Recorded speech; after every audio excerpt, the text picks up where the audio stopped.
And welcome to another episode of Diary of a Ghost Hunter with your hosts Anne Rekovich and Renata Daniel. And on this week's episode, we're going to be looking at the results of our brand new tour, The Residents. We're also going to be exploring what is the perceptions of somebody who is coming on a ghost tour and what they should expect. We're also going to be looking at bad reviews. How do you handle bad reviews when you're running a business in the paranormal field? And in our last thing, we're going to be looking at what happens if you have someone comes on your tour who is a psychic and goes, "There are no ghosts here. You've got it wrong." All that and more on this week's episode. Welcome to the Diary of a Ghost Hunter podcast with your frightfully good hosts and paranormal investigators, Anne and Renata.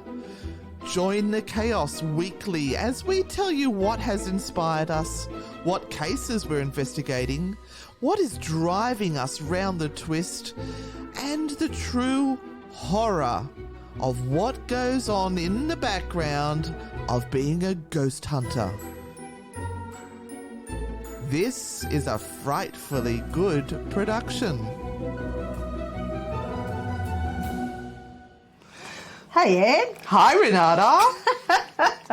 Wow, jam-packed episode. Jam. So many triggers. Raspberry, strawberry, everything. So many triggers there, I can't even begin. And we do have to be careful. We have to be mindful about what we're talking about because we don't want to show disrespect to anyone who has shared an opinion with us because they've done it from their place of truth. And, you know, we always have to look at everything that happens. Don't look at me like that. And, so we have to just be mindful. Let's discuss. Just be mindful, Renata. Let's unpack this. Oh, God. In a safe container. You went there. I did. All right, so let's start off with good stuff. Our brand new location, The Residents. Uh-huh. Pretty boring, huh? Oh, wow, didn't it go off? Yeah. It was the first time I think we've got to the end of a tour and I've looked at you to start wrapping it up and you were just standing there with your mouth on the ground watching everyone babble in excitement about everything that went down. Yeah. And you just couldn't talk. Yeah, because for a provider of an experience, that is just gold. It's gold to just stand there and to see the enthusiasm on everyone's face, the fact that they've just enjoyed themselves for the last couple of hours, that they really don't want to go home, and you just go, oh. It was like, can't we stay? Can't we? And we actually gave them an extra half hour, 45 minutes. We just sort of kept going because it was so insane. Yeah, it just felt really awesome. But I mean, will it do that again next time we do it? Who knows? But it was pretty inspiring for the first results. I mean, we heard footsteps when we were doing our EVP sessions and I was standing at the base of the stairs and I was able to see where everyone was. We had people upstairs that were making sure everyone was seated. There was nobody in that building and there was footsteps. Mm. Oh, there were people in the building, but they're all seated. There were thuds, like someone had fallen over. Yeah, one of the staff thought that somebody had fallen over upstairs, or they thought it was downstairs, I think, but we were downstairs and we didn't hear it. Yeah. That's odd. And Steve came out twice. He came out another time to see where I was because he said he heard footsteps coming in to where he and his group were. So he kind of turned around, he didn't see anything, and then he came back out into the hallway area and said, "Were you coming in for some reason?" I've gone, "No, I haven't moved from out of here." Yeah.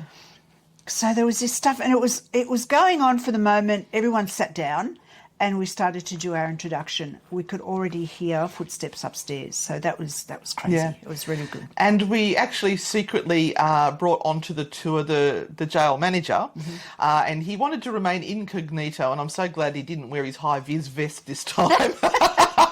Looking very stylish, I must say.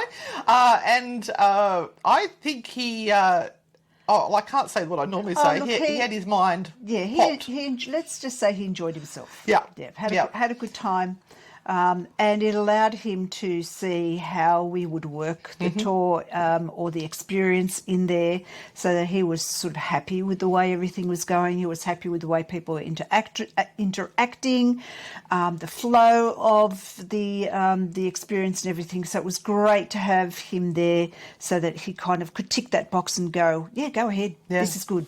And the table went nuts downstairs when you were doing your table tipping, and we had validating messages coming through on the Ouija boards, and I know some people go off about Ouija boards, but they're just a tool. It's how they're used and the intention of the people. It's got nothing to do with the actual boards themselves. That's one of my pet peeves. But the good news is that the tour has now been approved. There will be more dates going up, so if you're interested in doing that, keep an eye on the Maitland jail website. We also had a freaky photo that was taken where one of our team members was standing with one of the guests. They were taking photos and she went to review them straight away, and there was something in there that they can't describe, some boots, and the team member was standing with this person and nobody walked through that shot. There was enough lighting so that it wasn't a low light, long exposure, and there is boots and the shadow of a torso. Yeah. So yeah, really, it kind of doesn't throw a shadow. That's a really interesting thing, or or a shadow that I can notice. Yeah. So it's fabulous. It's fabulous. Now, let's get on, because we could just go on and on and on about that one. We also, we get reviews for the work that we do because we've got very many ghost hunting tours. And we did get a review of a location. I'm not going to say which location it was, but it is one of the very historical locations. And I think sometimes people forget that these buildings, locations are 100, 200 years old, and there is buildings that you can only do so much to, because if you clean too hard on them, you can actually damage the original paintwork, the original stonework, the original structure.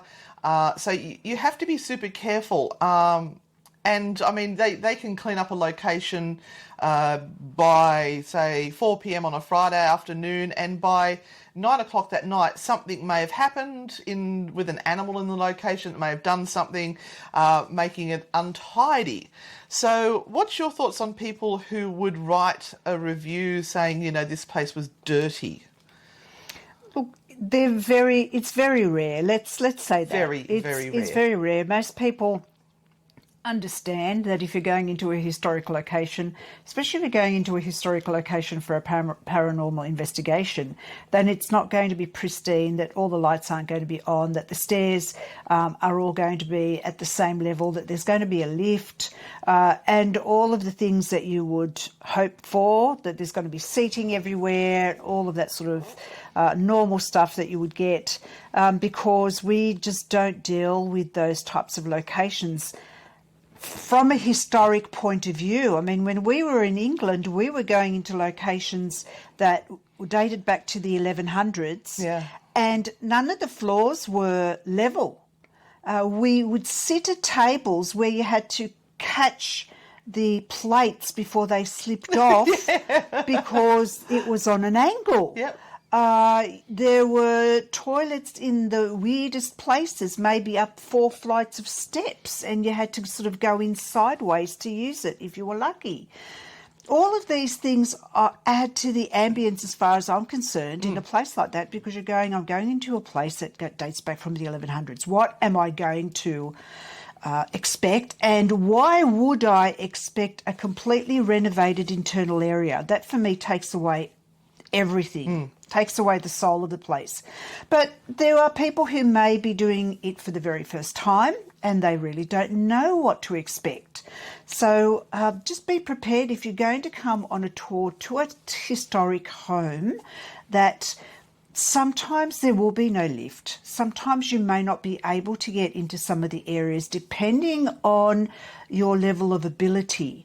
Sometimes, the openings of doorways are tiny because people were smaller back then, and you might have to go in sideways. Now, I have to go in sideways sometimes. I've put on a bit of weight, absolutely. Makes no difference to me. I'm the same width either way. And I have to go in sideways. And I just have a giggle about that because it just reminds me that, I've got to do some more exercise. Can we not talk about that? It depresses me. But, it's these things that, if you're a little bit prepared, if you put a little torch in your bag before you go, if you put maybe some hand wipes in your bag, or hand because, sanitizer. yes, there will be surfaces that have dust or are dirty with, layers of grime over time, then, you're a little bit prepared. If you go to the toilet before you come on a tour, we're always going to try and make sure that there are amenities for people, but sometimes it's a little difficult to get to them.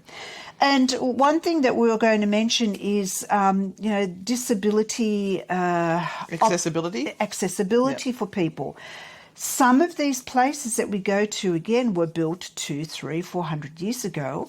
And unfortunately, back then, if you had a disability, you did not go into those places. They did not make special conveniences for anyone in a wheelchair or, ramps and things like that. It was very, very different times. And some of the buildings, because they're now heritage listed, can't have those additions done to them. They can't have those changes added to allow people with a disability to get to every single spot on a tour. It's important to us, and it's important for us to remember to put that in our descriptions so that we don't have people going, oh, but you didn't say I couldn't get in to see the whole tour. Yeah. That's one thing we have to be very, very wary of, and maybe we haven't done that as much as we could have, but I will be aware of it now more than anything else and add that in. But people do have to understand that you can't kind of knock down a doorway to make it bigger because you have to fit in a wheelchair or add a lift. The people that have come in who have had disabilities have been freaking awesome. They've been very mindful, and they've said patient. They've been patient. And we've tried to give them other things to do. It was the non-disabled people that have made a comment about it. Yeah, so we always try to, like, if we see someone who comes in on a wheelchair or with a walker or obviously having movement difficulties, we'll go and speak to them and say, look, we do have a section where you're going to have to go up some stairs. We can keep you downstairs if that makes you more comfortable, but you can go up if you want to. So we always try to talk to our mobility people and find out what they can do and what they are happy to do. Don't ever be afraid to go and talk to them. They'd much prefer that you go and ask, what can you do, and we'll work with it, than pretend they're not there and be embarrassed. Yeah. So, And look, that goes for anyone, anywhere around the world, really. Anyone listening to this podcast, whether you're in England, America, in Europe or in Australia, you will be having to deal with this, being able to get into a location if you have some sort of a disability or part of that location, and understanding what you can do and what's just impossible for the team to help you with and assist you with. And better understand that before you start than to get there with expectations of being able to do a whole tour and finding out that you can't. Yeah? Now, the other thing we're going to talk about is... these two sort of go hand in hand, but let's deal with when we have a tour. Quite often we'll say to people, who here thinks that they are a psychic or a medium or has seen a ghost? Now, normally if we say psychic or medium, most people won't put up their hand, but if you say have had an experience or have seen a ghost, we actually get loads of people putting up their hands. And what they don't realise is by the fact that they've had some sort of experience means that they are able to see, sense, smell the energies from the other side, and that if nobody else has seen it, may be just their ability, and they don't even realise they've got an ability. Do you sort of get what I'm saying, Renata? Yeah, it's like anything else. If you haven't seen something or witnessed something before, how do you know what that feels like or looks like. You can sort of presume that it's going to be something, but until you've kind of witnessed it yourself and gone, oh my gosh, that's what it is, your brain doesn't have anything to recognise. And so if you have seen a ghost before or an apparition or whatever, then if you encounter something like that again, your brain will go, that's the same as what you encountered before, right? So you're recognising it. Yeah.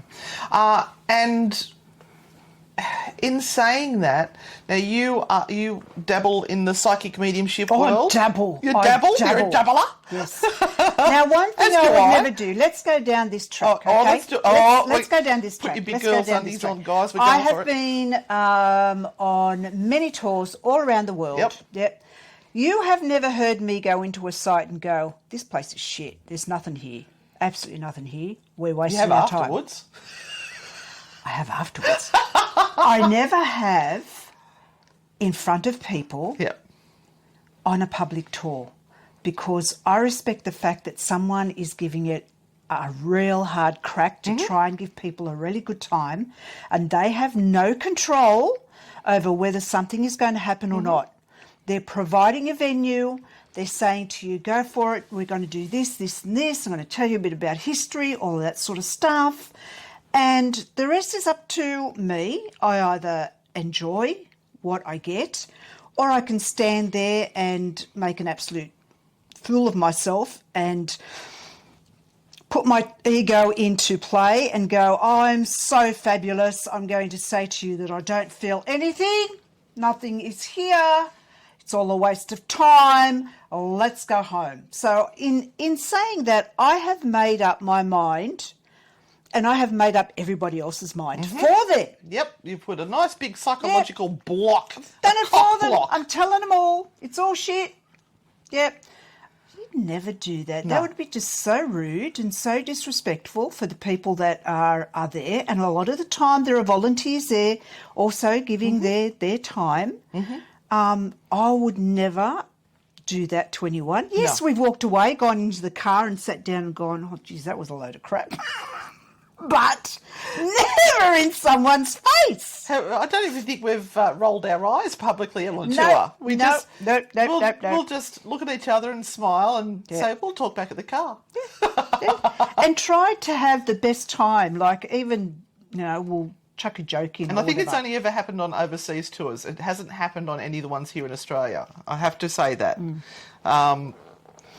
But yes, we have encountered, and it hasn't been just once, it's been once or twice where people have announced through the main gates that they are very, very talented and that there is nothing here and why bother. And they've just paid for a ticket to come in. Yeah. And you go, why are you here? Are you here as a disruptor?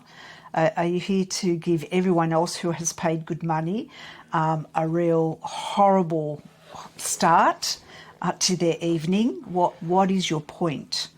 So, that's hard to do. The reality of this business is that hauntings are spontaneous. There are many reported stories that on the 30th of June at midnight, this ghost will appear and, she's appeared every year, and we've actually had parties based on that one. It's been fun. It's been a lot of fun. Yep. But we've never seen her, but we've had a lot of fun. It is spontaneous, and spontaneous means you don't know when it's going to happen. It will just all of a sudden happen when you're not expecting it, and may happen when we're not there. When there's nobody there that triggers whatever it is that makes it happen. And if it was guaranteed, if you could say on the clock this will happen, like the geyser thing that blows up water at a certain time every day, you could go and study it. You could watch that pressure build up for that thing and see what happens when it goes off at that time, and you have done a scientific study and control conditions.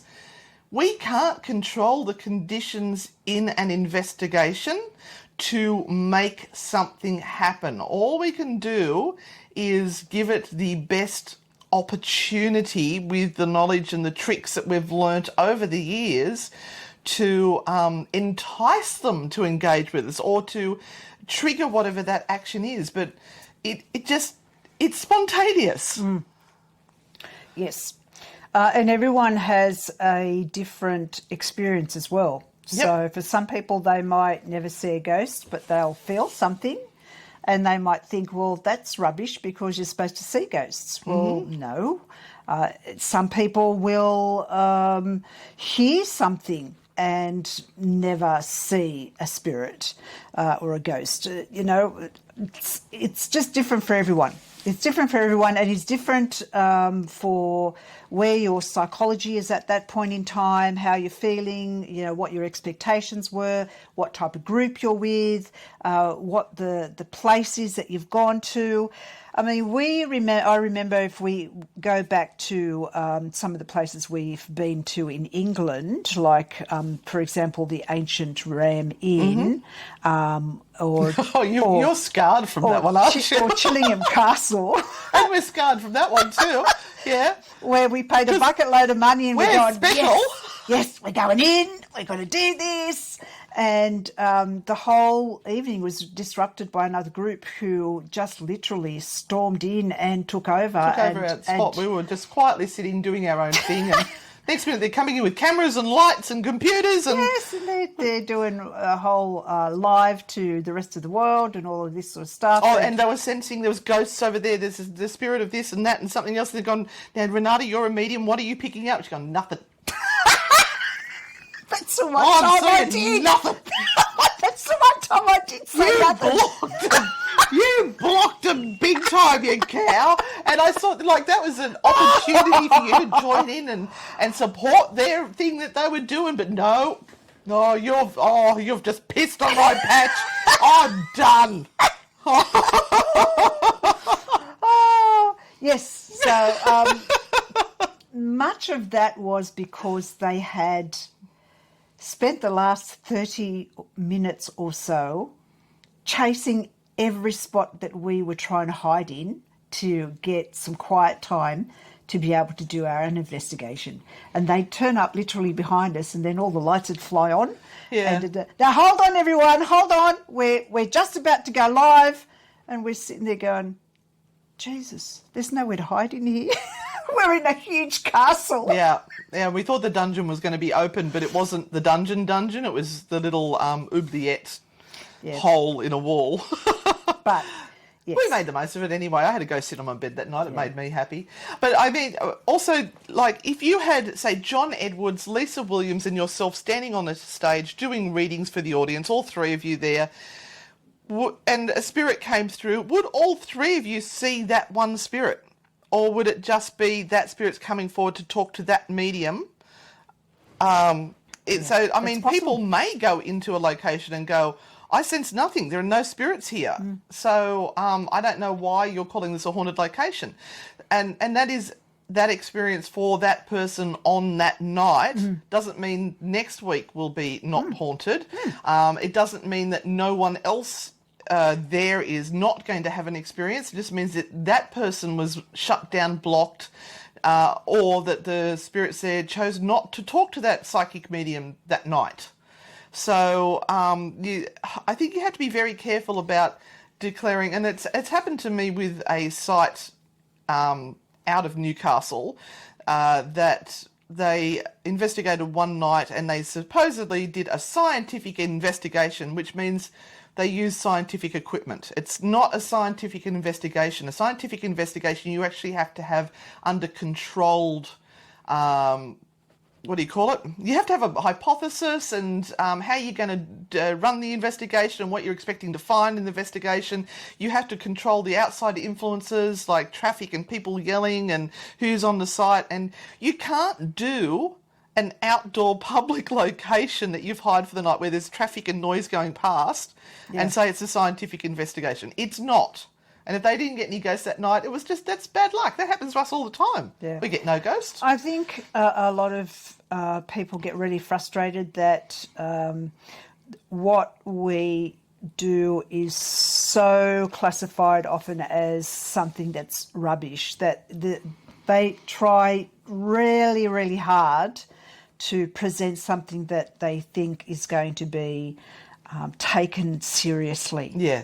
And we're not there. We just can't do that because science rubbishes most of the things that we talk about. It's a pseudoscience, they're calling it. So, you know, I think we've got to get back to just that pure love of what we do rather than trying to just keep proving stuff and calling it these scientific investigations, because no one's going to take that seriously. no, and it's not doing the industry any favours whatsoever, because it's not scientific. If you've looked at parapsychology at all, you would know that what we're doing is dabbling. And that's okay. At the best. That's okay. They would call that dabbling at the best. Yep. There was some interesting bits of information that came through this week on Higgy Pop. Now, Higgy Pop is a site that is run by a gentleman over in England, and it's probably one of the most popular sites in the world.